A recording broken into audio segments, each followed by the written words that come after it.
সুপ্রিয় দর্শক, আপনাদের সবাইকে স্বাগত জানাচ্ছি চ্যানেল জেড আয়োজিত নিয়মিত সংবাদ বিশ্লেষণ অনুষ্ঠান জেড ফোকাসে।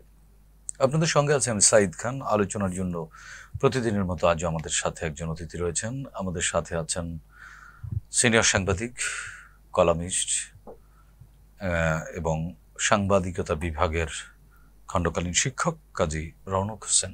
রৌনক ভাই, আপনাকে স্বাগত জানাচ্ছি।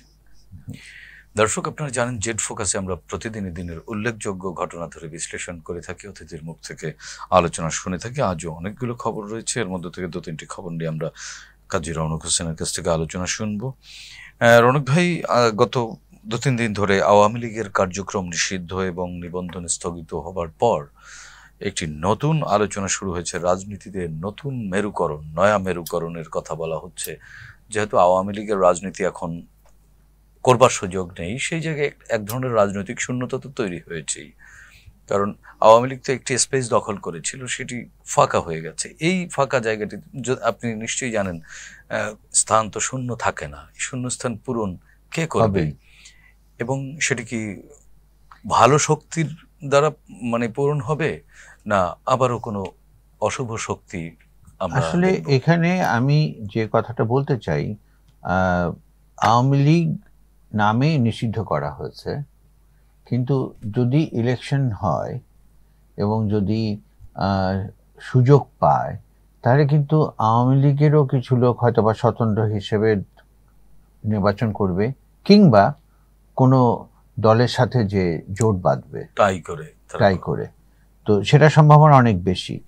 আর এখন যত কথাই আমরা বলি না কেন, এখানে হাতে গোনা 3-4টে দলের বাইরে আর কোনো দল নাই, ক্রিয়াশীল দল নাই, অ্যাক্টিভ দল নাই।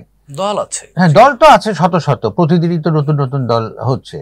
তো ওটা ওই ব্যাঙের ছাতার মতন গড়াচ্ছে, একটু বৃষ্টিতেই ভেসে যাচ্ছে। এখন ওই আমি যেটা বলতে চাচ্ছি, যে যেহেতু আওয়ামী লীগের মতন এত পুরনো, এত বড় একটা দলকে নিষিদ্ধ করা হচ্ছে, অর্থাৎ তারা নির্বাচন থেকে দূরে সরে গেল আওয়ামী লীগ নামে। তো নতুন মেরুকরণ সবাই মনে করে কি, যে এটা তো খুব সহজ, আমি গেলেই তো পেয়ে যাব সিট। কিন্তু এত তো সহজ না। রাজনীতি আর রাজনীতির মাঠ দুটোর মধ্যে অনেক পার্থক্য। এবং সবচেয়ে বড় যে কথাটা আমি বলবো, যে আমরা যেটা ভুলে যেতে চাই, যে আমার সত্যিকার অবস্থানটা কি। আমরা আয়নাতে নিজের চেহারা দেখি না। আমি মনে করি যে আরে বাবা, আমি একটা দলের প্রধান, কিন্তু আমার পেছনে কজন আছে সেটার আমি হিসাব করি না। পেছনে হয়তো আবার দেখা যাবে 10 জন বা 20 জন।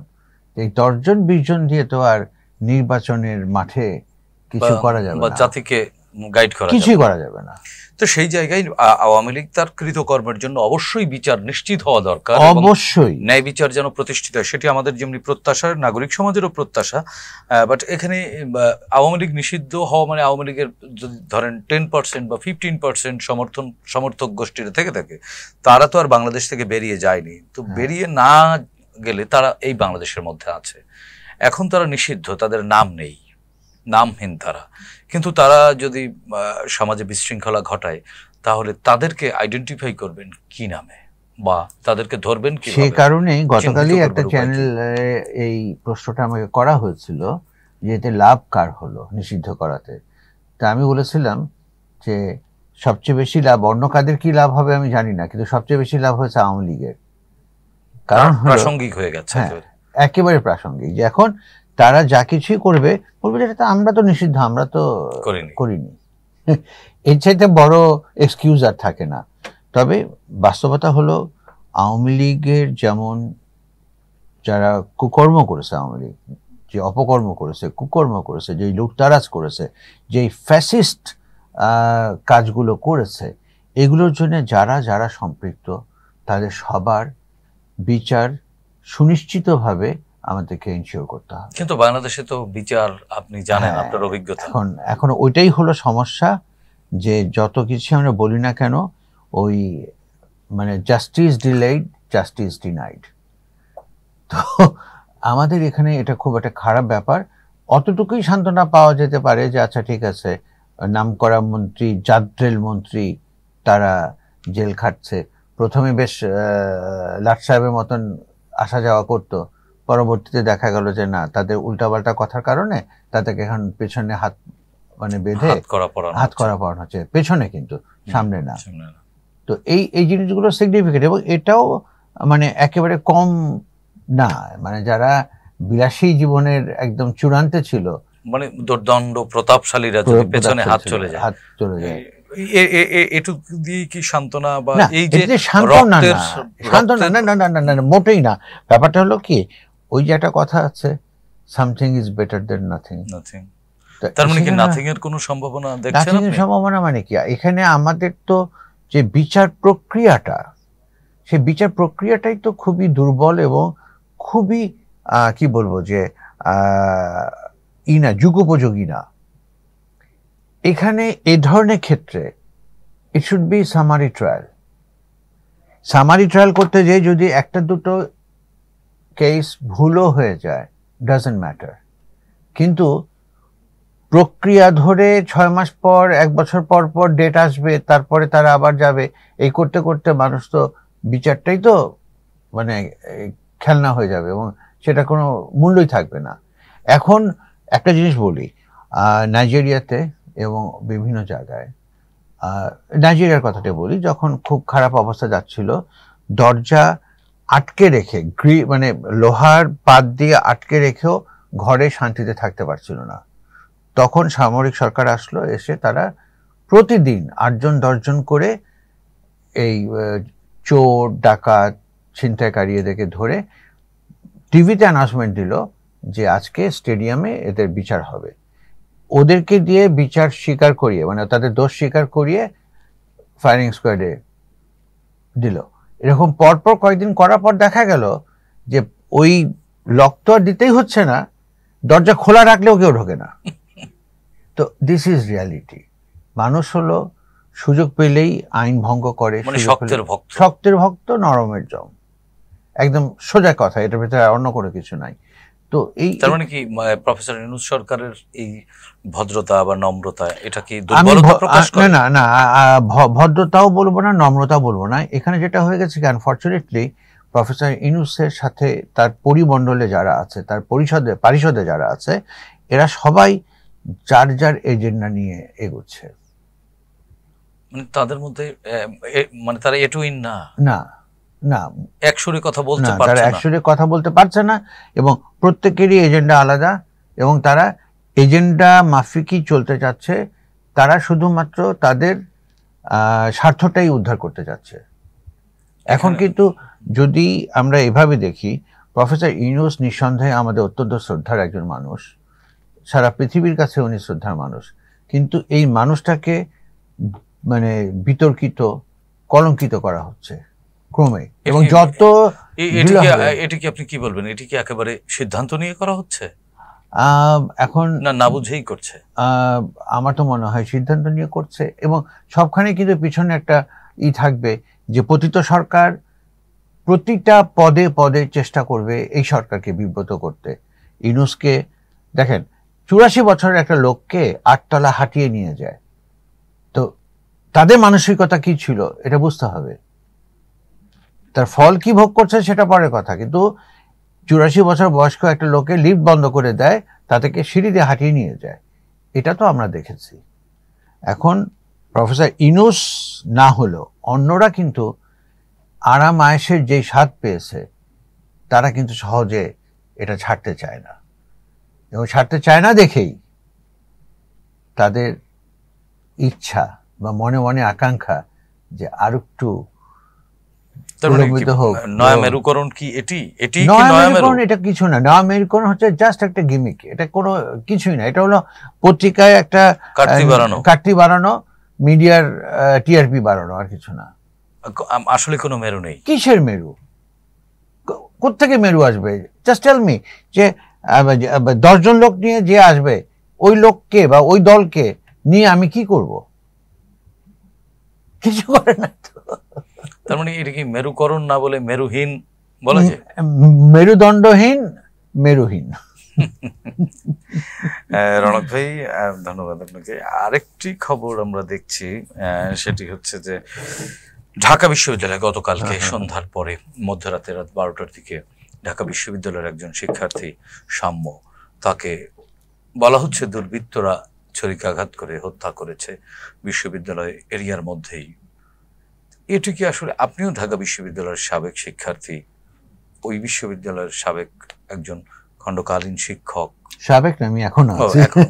একজন শিক্ষক হিসেবে আপনি আসলে কি মনে করেন, একটি বিশ্ববিদ্যালয়ের ভিতরে যে জায়গায় গবেষণা হবে এবং শিক্ষার্থীরা অবাধে ক্যাম্পাসে যে কোনো সময় ঘোরাফেরা করবে, সেই পরিবেশটি এরকম হবার কারণটি কি আসলে? এটার মূল এখানে কি কারণ অন্য কোনো, আমি বলছি, এটার মূল কারণ হচ্ছে রাজনৈতিকরণ। এভাবে বলা যায় যে রাজনীতিতে পলিটিক্স ঢুকেছে। রাজনীতিতে পলিটিক্স ঢুকেছে। তো এখন ব্যাপারটা হচ্ছে ছাত্রদের যেই কাজ করার ছাত্ররা সেটা করছে না, শিক্ষকদের যা করার শিক্ষকরা তা করছে না। মোটা দাগে সবাই যে এক তা না, কিন্তু মোটা দাগে এটা করছে মানে না। দায়িত্ব পালনের অনীহা আছে, দায়িত্ব পালনে অনীহা আছে। ছাত্ররা যেটা বুঝতে পারছে না যে তাদের এই দিন না, আরো দিন আছে। তারা যে খুব আনন্দে মিছিল করছে, আজকে যে অমুককে উড়িয়ে দিলাম, কালকে যে তমুককে উড়িয়ে দিলাম, এগুলো টিকবে না। যখন বাস্তব জীবনে যাবে, যখন সিভি দেখবে কোন বছরের অটো প্রমোশন না কি, তখন কিন্তু সব আউট হয়ে যাবে এবং তখন তারা কিন্তু চোখের জল ফেলে কোনো, মানে এরা জীবনমুখী না, একদমই জীবনমুখী না এরা। এবং সবচেয়ে বড় কথা হলো কি, ছাত্রদের সাথে শিক্ষকের সম্পর্কটা হলো বাবা এবং সন্তানের, কিন্তু এখানে এখন উল্টোটা হয়ে গেছে। খুব দুঃখজনক। আমি তো মনে করি যে সম্পর্ক হয়ে গেছে।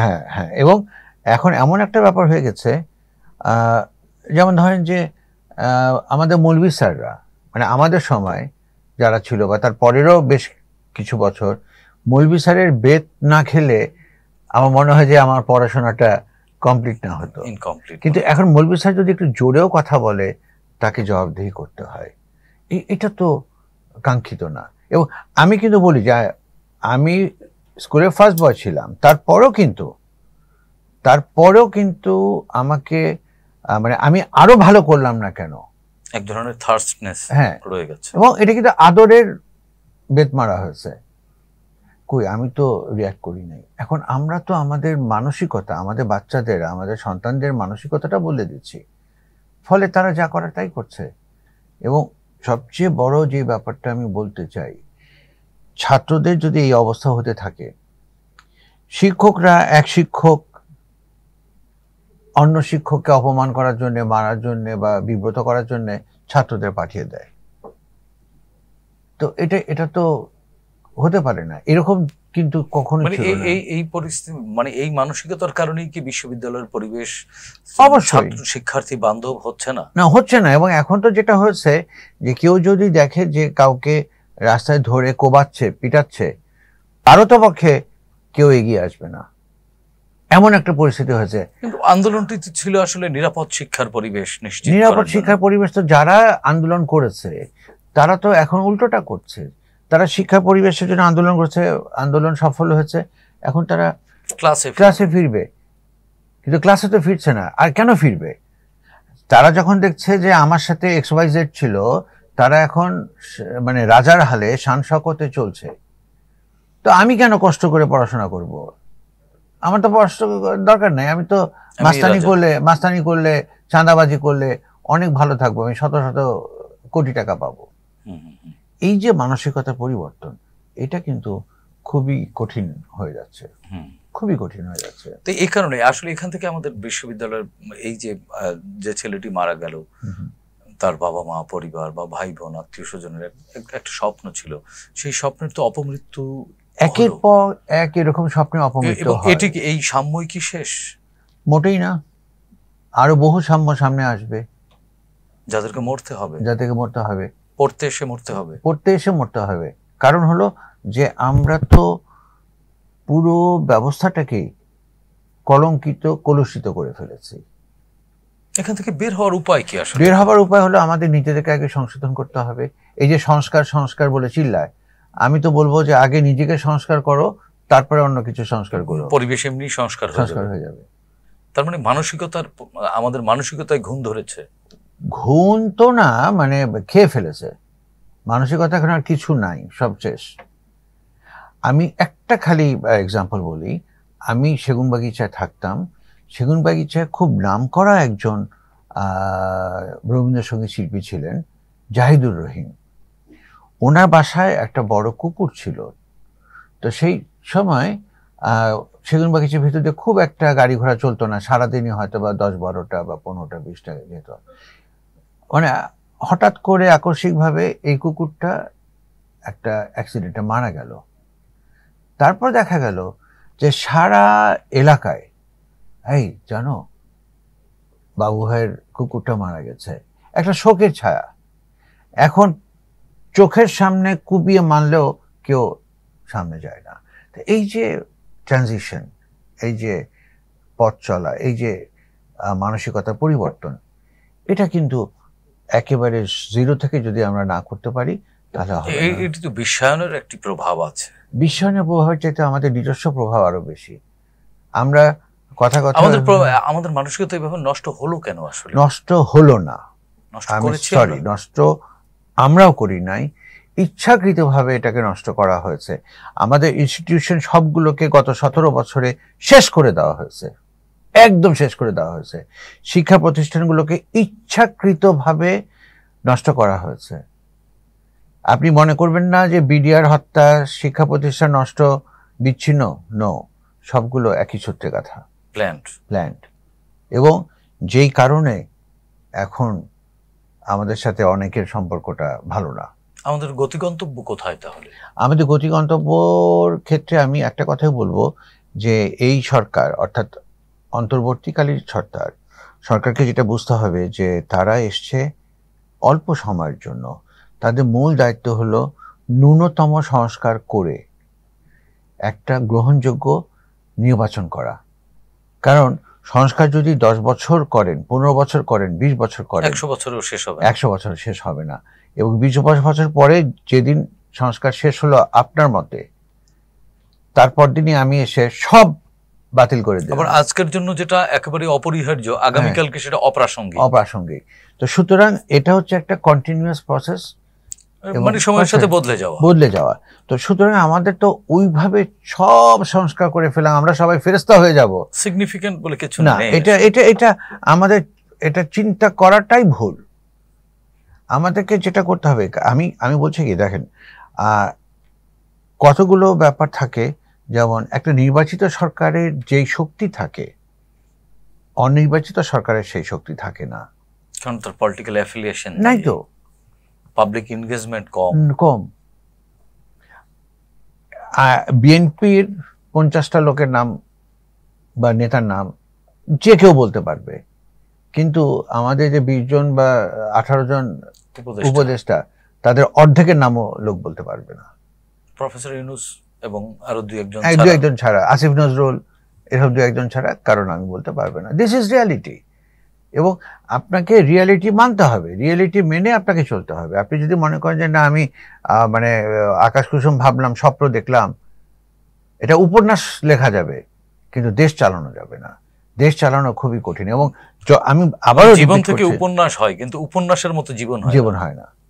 এবং সবচেয়ে বড় কথা যেটা আমি স্পষ্টভাবে বলতে চাই, যত দ্রুত ইলেকশন হবে ততই প্রফেসর ইউনূস মান সম্মান সহ বিদায় নিতে পারবেন। এই ইলেকশন প্রসেস, হঠাৎ করে এই প্রসঙ্গটা এভাবে বললেন কেন? আপনি কি শঙ্কিত কোনো কারণে? অবশ্যই শঙ্কিত, কারণ আমার তো ধারণা যে মানে জুনে বলেছে, এটা যে কোন জুনে যে দাঁড়াবে তার কোনো ঠিক নাই। কারণ ওই যে এটা বললাম, আপনি কি ভরসা পাচ্ছেন না? না, আমি ভরসা পাচ্ছি প্রফেসর ইউনূসের সাথে, কিন্তু অন্যদের সাথে না। এবং প্রফেসর ইউনূসও সম্ভবত ইতিমধ্যে এটা টের পেয়েছেন, যার জন্য উনিও চাচ্ছেন যত দ্রুত সম্ভব ইলেকশন করে ফেলতে। কিন্তু আমি যে ওনার সাথে আছি, আমি যে মজা পেয়েছি, এই যে আমাকে পুলিশ হুইসেল দিয়ে নিয়ে প্রোটোকল দিচ্ছে, নিয়ে যাচ্ছে, শান শওকত, টাকা পয়সা চুরিদারি তো করছি, তো আমি কেন এটা চাই? উপদেষ্টা পরিষদের এরকম কারোর তো উপদেষ্টা পরিষদের কথা, তাদের আশপাশে দুই একজন আশেপাশের কথা আমি বলছি, আমি উপদেষ্টা পরিষদের কথা বলছি না। আমি বলছি এইভাবে তো এটা প্রভাবিত হয়। মানে খুব সহজ ব্যাপার যেটা বললাম আপনাকে, যে হলের ডাইনিং, আমরা সবাই হল পার হয়ে এসেছি, হলের ডাইনিং এ যে ডাল খাওয়া হতো সেটা হলো বুড়িগঙ্গার ডাল বলতাম আমরা, বুড়িগঙ্গার জল বলতাম।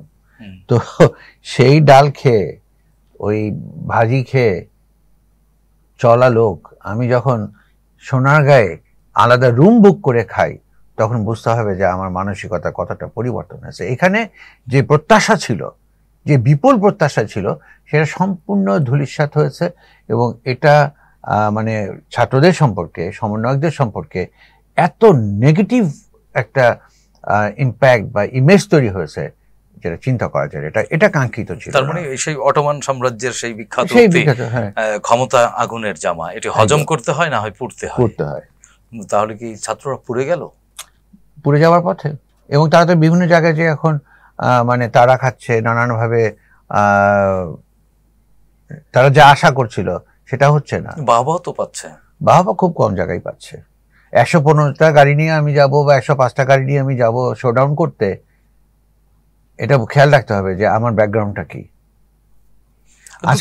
আজকে যদি জাস্ট ফর এক্সাম্পল, আজকে যদি এই চ্যানেল জেড যদি বলে যে আমি সিএনএর চাইতে বেটার, সেটা কি হবে? কখনো হবে না। B realistic. সেক্ষেত্রে আসলে আমাদের রাজনৈতিক সমাধানটা কোন পথে? রাজনৈতিক সমাধান, প্রথম সমাধান হলো কাকে উদ্যোগ নিতে হবে? রাজনৈতিক দলগুলোকে? এবং প্রফেসর ইউনূস সরকারের তো আন্তরিকতার ঘাটতি আমরা দেখছি না। না না না, তাদের ঘাটতি নাই, কিন্তু তাদের বাস্তবতার সাথে ফারাকটা অনেক। এখানে হলো পার্থক্য। যেমন আমি বলি যে রেজওয়ানা হোসেন, ওই যে বন পরিবেশ উপদেষ্টা, আচ্ছা, উনি কোনো কিছু এক পাশ চিন্তা না করে বলে দিলেন যে আজ থেকে পলিথিন বন্ধ। এটা তো করলে হবে না, বিকল্প তৈরি করতে হবে। তৈরি করার পরে আপনি এটা করেন, লোকে মেনে নেবে, উদ্বুদ্ধ করতে হবে, তারপরে আইন শক্তভাবে প্রয়োগ করা যাবে। আপনি শুরুতে এসে বললেন যে সব বন্ধ, লাখ লাখ টাকা ফাইন করা হবে, হাজার কোটি টাকা মানুষের তো বিনিয়োগও আছে। এগুলো তো চিন্তা করতে হবে, জনবান্ধব সিদ্ধান্ত নিতে হবে। সেগুলো আসলে কিছু কিছু ভুল সিদ্ধান্ত হতে পারে, কিছু না, অনেক ভুল সিদ্ধান্ত হচ্ছে, ভালোর ভিতরেও অনেক ভুল সিদ্ধান্ত হচ্ছে। রাজনৈতিক দলগুলোর কি করা উচিত এখন? রাজনৈতিক দলগুলো তো নিজেরাই তো মানে হয়ে গেছে, কি বলবো, যে পক্ষাঘাতগ্রস্ত হয়ে গেছে। তো তাদের তো নিজেদের আগে সংস্কার করতে হবে, দলকে সংস্কার করতে হবে। যে কথা আমি বারবার বলছি, আমার নিজেকে সংস্কার করতে হবে, আমার পরিবারকে সংস্কার করতে হবে, আমার দলকে সংস্কার করতে হবে। এইভাবে স্টেপ বাই স্টেপ যদি আমি যাই, দেশ সংস্কার হয়ে যাবে। তাহলে মানে এই রাজনৈতিক দলগুলো এই মুহূর্তে ফ্যাসিবাদ বিরোধী যে রাজনৈতিক দলগুলো আছে, তাদের মধ্যে যে ঐক্য প্রতিষ্ঠিত হয়েছিল, এবং সেই ঐক্যের জোরে কিন্তু বন্দুক বেঁকে গেছে, শাসকের বন্দুক, সেই ঐক্য কিন্তু এখন নেই, এবং তাদের সুর কিন্তু আর এক সুর নেই। তো এই দলগুলো যদি এক সুরে কথা না বলে ততক্ষণ পর্যন্ত রাজনৈতিক মীমাংসা বলেন আর নির্বাচন বলেন, এক ধরনের অনিশ্চয়তা আপনি দেখছেন। অবশ্যই দেখছি, এবং সবচেয়ে বড় কথা হলো কি, এই সুর আর এক হবে না, কারণ এখন আমাদের ভেতরে স্বার্থ এবং লোভ এসে গেছে। আমি যেটা বলবো যে প্রফেসর ইউনূসকে শুধু দূরদৃষ্টি না, অনেক অনেক দূরদৃষ্টি নিয়ে চিন্তা ভাবনা করে চলতে হবে। রণক ভাই, আমরা শেষ করবার আগে আপনি নিশ্চয়ই দেখেছেন, আপনি যেহেতু রাজধানী এই নগরবাসী, অনেক বছর ধরে জন্ম থেকেই ঢাকায় থাকেন, ঢাকার পরিবেশ দিন যত এগুচ্ছে ততই বসবাসযোগ্যতা হারাচ্ছে। এরই মধ্যে আমরা দেখলাম প্যাডেল চালিত রিক্সায় পরিবর্তন এসে অটো রিক্সা হয়ে গেছে, এবং গত দুদিন ধরে উচ্ছেদ শুরু হয়েছে। যে কোনো উচ্ছেদে একটি শ্রেণীর তো কিছু ক্ষতি হয়। এটি নিয়ে নানান ধরনের পক্ষে বিপক্ষে কিন্তু বেশ আলোচনা সমালোচনা, ঝড় বলবো না, তুলেছে। আপনি আসলে নগরবাসী হিসেবে কি মনে করেন? আমি নগরবাসী হিসেবে প্রথমেই বলবো যে লাইসেন্সবিহীন যত বাহন আছে সব ব্যান করা উচিত, 1 নম্বর। 2 নম্বর হলো, দেখেন, এটা মানবিক কারণ বিবেচনা করে দেয়া হয়েছিল যে যারা প্রতিবন্ধী তারা রাত 10টার পরে যখন মানে যানবাহন কম থাকে, যানজট থাকবে না, তখন তারা এটা চালিয়ে তারা সৎ পথে উপার্জন করবে। পাড়া মহল্লায় তারা কিন্তু প্রধান সড়কে না, প্রধান সড়কে না, হাইওয়েতে তো নাই, কিন্তু হয়েছে উল্টো, হাইওয়েতে তো চলছেই, এখন তো প্রধান সড়কে চলছে, এবং প্রধান সড়কে চলতে না দিলে পরে তারা নিয়মিত রাস্তা ব্লক করে দিচ্ছে। এবং আমার কাছে খুব ফানি লাগে, এই যে ট্রাফিক পুলিশ তারা এক ধরনের ব্যারিয়ার দিয়েছে, এই চোখা শিক দিয়ে, যে এই এটার উপর দিয়ে যদি চিকন আটকে যাবে, পাংচার হয়ে যাবে। তারা একটা জিনিস বুঝছে না, এটা তো সমাধান না। আপনাকে অসুখটা নির্ণয় করতে হবে, মানে রাস্তা বন্ধ, এজন্য রাস্তায় কাটা দিয়ে রাখা আছে, মানুষ হাঁটলে পায়ে বিঁধবে।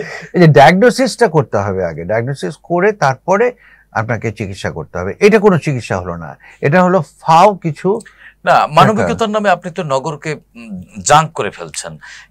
ঠিক আছে, এই দরিদ্র শ্রেণীর জন্য এখানে আমি একটু স্টার্ট করি, সেটা হলো কি, ও যেটা বললাম, যেটা প্রথমে করা হচ্ছিল মানসিক প্রশান্তি দেওয়ার জন্য যারা প্রতিবন্ধী, তারা যেন নিজেদেরকে অবহেলিত না মনে করে, তারা যেন সৎ পথে উপার্জন করতে পারে।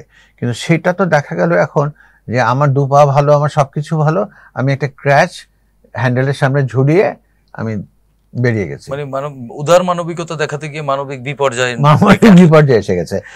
আর প্রতিদিন কিন্তু যেই অ্যাক্সিডেন্ট হচ্ছে, কারণ হলো এগুলোর তো ব্রেক নাই, ফিটনেস নাই, কিছু নাই, অনিয়ন্ত্রিত, একেবারে অনিয়ন্ত্রিত। এবং হাই স্পিডের গাড়ির সাথে পাল্লা দিয়ে যদি এরকম একটা লো স্পিডের গাড়ি চলে, তখন গাড়ির কি হয় সেটা বিষয় না, জীবন কিন্তু এক ধরনের রিস্কে পড়ে যায়। প্রতিদিনই অ্যাক্সিডেন্ট হচ্ছে, মানুষ মরছে। এবং সবচেয়ে মজার ব্যাপার হলো যে চিকন যেই অটো রিক্সাগুলো, সেগুলো হচ্ছে সবচেয়ে ডেঞ্জারাস। এগুলো কোনো কন্ট্রোল নাই, ওই সামনে দিয়ে গাড়ি গেলে রিক্সাওয়ালা মনে করে যে আরে গাড়ি যাচ্ছে স্পিডে, আমি যেতে পারবো না কেন, একদম পুরো ডাবিয়ে দিল। তারপরে কোনো কন্ট্রোল করতে পারে না, গাড়ির উপরে, ট্রাকের উপরে, বাসের উপরে হুমড়ি খেয়ে পড়ছে, কখনো বাস চাপায় মরছে, কখনো ট্রাক চাপায় মরছে। তো এটা হতে পারে না। আর আমাদের একটা খুব বাজে মানে কি বলবো সিস্টেম, যে আমরা ওই দেখি না কি হয়, এভাবে দেখতে মানে পরীক্ষামূলক প্রকল্প। হ্যাঁ, এবং আজকে এই যে মানে ঘর থেকে বের হলে প্যাডেল মারা রিক্সা পাওয়া যায় না, সব হলো অটো রিক্সা, এবং কথায় কথায় রাস্তা বন্ধ করে দিচ্ছে। এদেরকে নিষেধ করতে গেলে নিষেধ করা যাবে না। সেক্ষেত্রে আমাদের আসলে নাগরিক বান্ধব নগর করবার জন্য যদি বলা হয় যে আপনি তো একেবারে জন্মাবধি এই ঢাকায় বেড়ে ওঠা মানুষ, সেক্ষেত্রে একেবারে উল্লেখযোগ্য সমাধান কি? একেবারে মোটা দাগে যদি বলেন। মোটা দাগে সমাধান হলো রাজনৈতিক দলগুলোকে এই সমস্ত যানবাহনের কন্ট্রোলের থেকে দূরে থাকতে হবে, চাঁদাবাজি থেকে দূরে থাকতে হবে। এই যে ফুটপাতগুলো সব আটকে দিয়ে বাজার বসে, দোকান বসে, সেটা বসে শুধুমাত্র পুলিশ এবং বিভিন্ন রাজনৈতিক দলের চাঁদার কারণে। আচ্ছা, আরেকটা ব্যাপার যেটা, সেটা হলো যে এখানে ভালো মানের গাড়ি, মানে বাস, নগর পরিবহনের ব্যবস্থা করতে হবে। এটা কোনো বিকল্প নাই, একেবারে বিকল্প নাই। এই যে মেট্রো কিন্তু মানে যারা যাত্রী তাদের জন্য অনেক স্বস্তি, কিছুটা স্বস্তি এনেছে, বেশ স্বস্তি এনেছে। চুরি চামারি যা করেছে সেটা আলাদা ব্যাপার, কিন্তু মেট্রো যে সার্ভিসটা, এটা স্বস্তি এনেছে। এখন আমরা যদি নগর পরিবহন করতে পারি, নগর পরিবহন করতে গেলেই ওই ঘষা মাজা লাইসেন্সবিহীন, মানে ফিটনেসবিহীন চামড়া তোলা গাড়ি তারা এসে বাধা দেয়, এবং তারা এগুলোকে চলতে দেয় না। যেমন এই যে ট্রেন দেখেন, ঢাকা চিটাগাংয়ের ট্রেন সার্ভিসটা হলো বেস্ট সার্ভিস, 5 ঘন্টায় চমৎকারভাবে যাওয়া যায়, কিন্তু এটাকে পদে পদে বাধা দেয় হলো পরিবহন ব্যবসায়ীরা। এবং তারা দেয় কেন? তাদের সিন্ডিকেট আছে, এবং সেই সিন্ডিকেট দিয়ে তারা করছে এটা। এই সবকিছু আসলে ভেঙে দিতে হবে আমাদের। হ্যাঁ, ভাঙতে হবে, মানে সিস্টেমের মধ্যে একেবারে খোল নলচা পুরোটা বদলে ফেলতে হবে, কোনো মাই নাই। ধন্যবাদ রৌনক ভাই। প্রিয় দর্শক, আমরাও বিশ্বাস করি আসলে জীবনযাত্রার মানের উন্নয়ন বা জীবনের নিশ্চয়তা, যেটি কথাই ভাবি না কেন, আমাদের আসলে মানসিকতার পরিবর্তন ঘটাতে হবে, আমাদের আইনের প্রতি শ্রদ্ধাশীল হতে হবে, এবং এই দেশটা যে আমার, সেই বোধ এবং বিবেক দুটি প্রশস্ত করতে হবে। তাহলে আমরা কাঙ্ক্ষিত সমাধানের লক্ষ্যে পৌঁছাতে পারবো বলে আমরা বিশ্বাস করি। সেই প্রত্যাশা ব্যক্ত রেখে আজকের মতো এখানেই শেষ করছি। সবাই ভালো থাকুন, সুস্থ থাকুন, চ্যানেল জেডের সঙ্গেই থাকুন। খোদা হাফেজ।